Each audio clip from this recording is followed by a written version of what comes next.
On a PvP server like Dead Island, it's always good to have the best advantage on your enemies. However, freshies joining the server do not know the old ways unless they are taught manually, so I decided to create this video. I will teach you some of the knowledge that I've gained over my journeys in the Crafting Dead, and perhaps this could even help you. A simple mistake even ranks make is playing blind. Even players with the ability to locate, knowing the exact location of their enemy, neglect this simple concept. Following T2Zoo's words, prefer the high ground to low. As a sniper, this is an effective way of spotting out enemies. However, even as a close quarters fighter, it is way more effective to go for the high ground. But most importantly, knowing when to push. This can depend on a various amount of variables. However, it depends mostly on these few things. For instance, enemy numbers, equipment, experience, and visibility.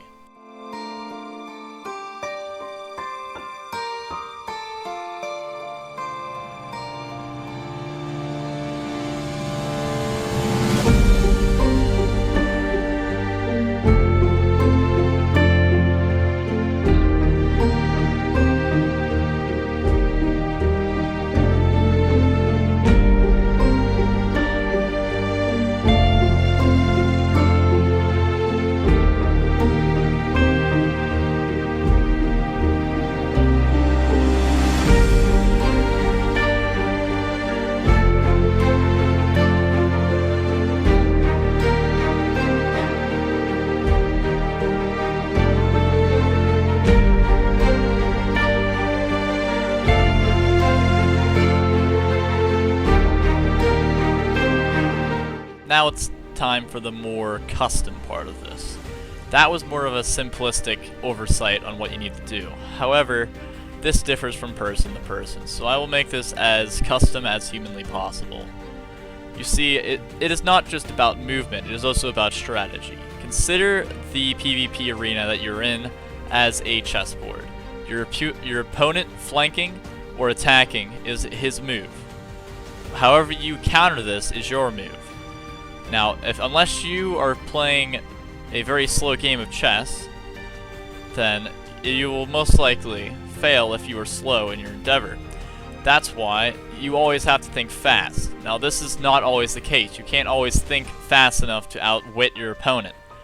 That is why the more you do it, the faster you'll become at coming up with quick plans and strategies. But basically, here's my personal idea on how to basically form your own tactic forming ideas. So I hope you guys enjoy these few tips. Okay, so if you wish to make a couple plays like I have, it all starts with something simple. Simplistics. Now, we gotta think about the environment. As you're going around the map, look for key things that would be effective if you were in PvP. For example, you're a freshie down at the airfield. Now, this has a lot of military loot. However, food is quite lacking at times. So it is always best to memorize where food is found. The cafe and the vending machines within inside of the barracks. This is an effective use of observation. By doing this, we will not have to frantically look for these resources during a firefight and can prepare for this ahead of time. Environmental observations that would be helpful would be things to break fall damage, for example water or vines, medical supplies, and other sorts of loot that would be effective in a firefight, and possible areas where you can take shelter if you are in a firefight. Next up, we need to talk about knowing your weapon as you know yourself. The weapon is a very useful tool while fighting in PvP. Without it, you are absolutely harmless to a player. So we need to know how to use it most effectively. Now, this is very important to know. Each weapon has its own range, its own recoil, and its own downfalls to being used. Knowing this will give you the advantage in PvP, and knowing this will teach you how exactly to use the weapon itself. Imagine the gun as a key. In different combat scenarios is a lock. Putting the key into certain locks will unlock the certain lock. However, doing this in the wrong key will lead to ultimate failure. That's why it is always best to learn the distance, damage, and stuff like that of guns. For example, M4s are more medium to close range.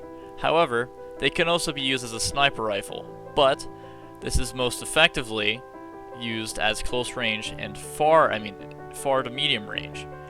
So using it as a sniper rifle isn't as effective as an AWP sniper rifle. So that's why it's always best to try and force enemies into your range of fire to more effectively be able to kill them.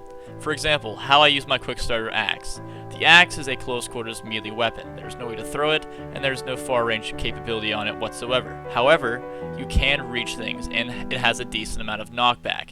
Knowing this is an effective strategy. Since it has such a high level of knockback, you can use it to knock people into traps, push people off of buildings, and even get people into corners, which is an effective way of killing someone with an axe. Getting someone's back against the wall is always an effective way of stabbing someone to death with the axe. Having a strong mental belief in yourself is very effective. However, not knowing your full abilities and believing too hard or not believing enough can also be a downgrade to itself. Being overconfident and believing that you are overpowered or something like that can also be a massive detriment.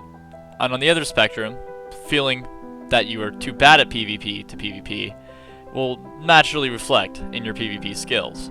It's always best to keep a neutral mind, have a humble existence in the PvP realm.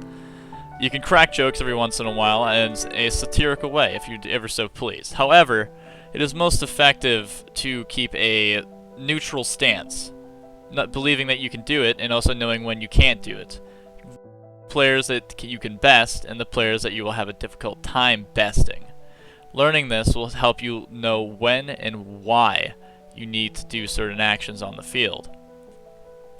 Because everyone knows the simple rule of hand. If you do not know yourself, then how do you know your enemy? And if you do not know your enemy, then how are you going to beat your enemy? Now that we have all the mental stuff down, we need to think of what we need to physically bring to the battle. Most people would say to bring the most effective equipment, the higher tier, more expensive equipment. However, this is always a gamble. Now, you need to know exactly when to bring this equipment and when not to. Personally, the most effective way is to go in lower equipment. Instead of gambling high and winning high, it is sometimes better just to gamble low and then win high.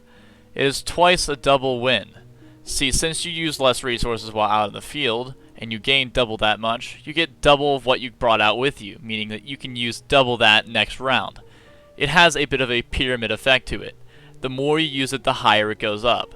The higher it goes up, the higher it goes up. And that is the best thing you can do. The more loot you acquire, the more power you possess. Meaning the more you can die and the more trial and error you can learn. By dying, it isn't a necessarily bad thing. Dying is a good way of learning. Without consequences, then we never learn. However, not taking these consequences seriously is a very dangerous issue. These consequences could be considered almost a detriment to the feeling of being able to do PvP. However, it could also be a good wake-up call that you need to push yourself further into the PvP realm. Work harder to achieve what you have to. But if you are in the PvP realm, you should never translate this as you need to quit or give up.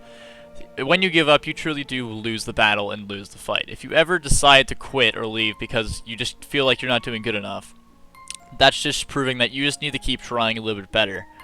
Now, not everyone is good at PvP. However, I do believe that over time, people can possess any skill. I've seen this through my channel, my editing, even my PvP itself has gone up over the years and gotten better over time.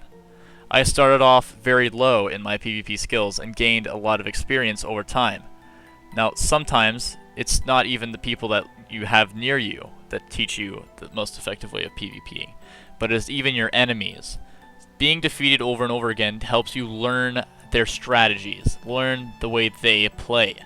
By doing this, you can learn how they play to the point where you basically can adopt their ideas, but improve them. Make them stronger, iron on iron. Because sometimes, as one person, we cannot fully comprehend how many ways there is to do a single task. By adopting other people's philosophies and abilities, we are able to improve our own ability.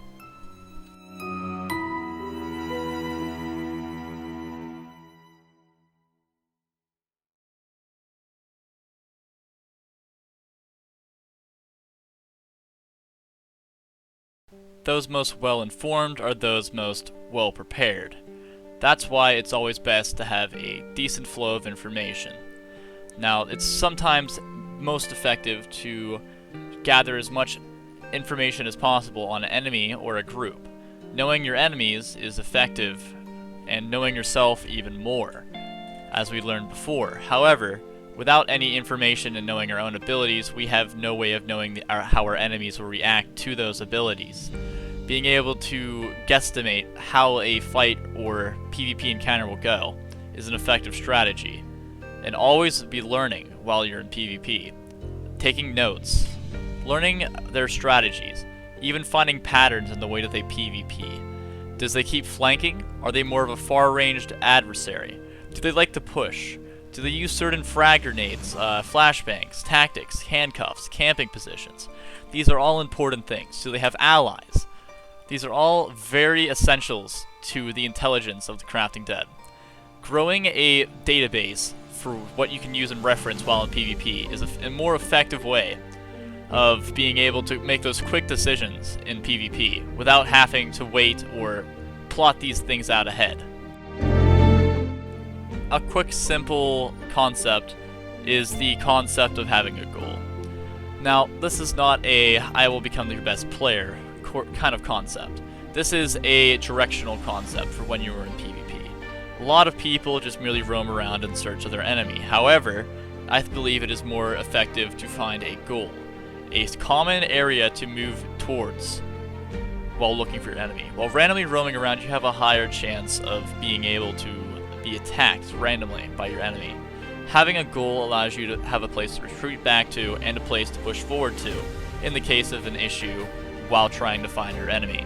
Having this kind of set goal makes it so that while you're pushing forward, you can more effectively have a better plan established on how to attack and the area surrounding your area. Okay, you're probably thinking to yourself, Brayden, but you said stealth is very important. Stealth is important. However, sometimes it's more effective to cause confusion in comparison to attacking silently. If they have numbers, sometimes it's best to have infighting or perhaps even confusion among the ranks. For example, imagine this. You are hunting a group of people. They have snipers set up on the roosts, and they have a lot of people inside of a Discord call. Now you know for a fact from your past intelligence that this person in the group has been known to freak out when they're killed. They start screaming, yelling, they're like, TP me back, TP me back. This is an effective tool, okay? They have basically placed a decoy within a decoy. By taking out this player, or perhaps even shooting the leader, making it look like one of his own teammates were screwing around and shot him. This is an effective way of causing just chaos among the ranks.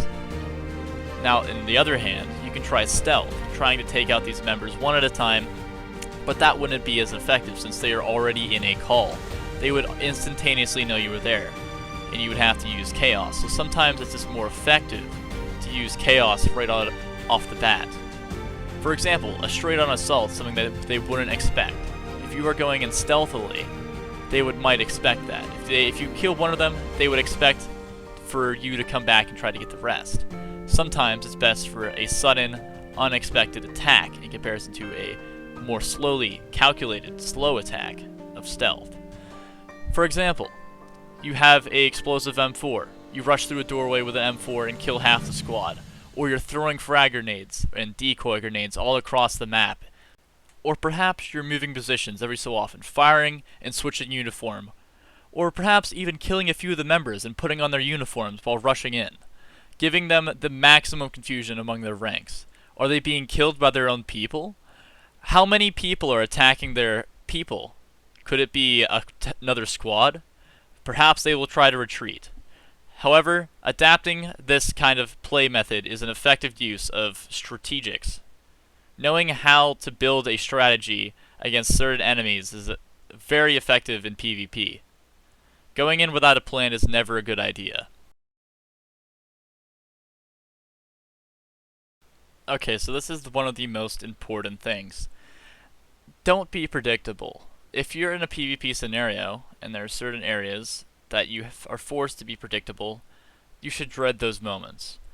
You should be as random and sporadic as humanly possible. If you let your enemy get a pattern on you, then you allow yourself to simply just be completely overtaken by their own personal strategics.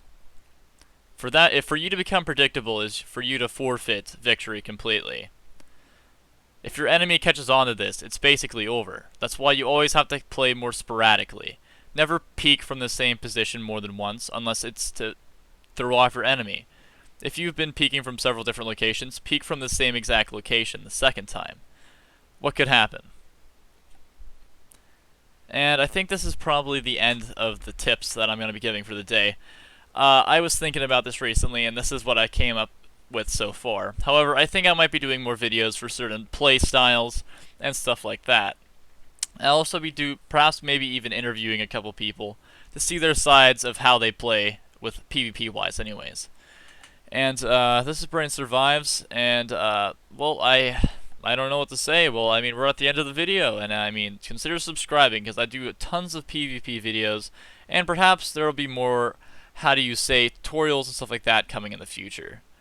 And this is the end of the video, so why are you still here? Click off. Okay, see ya.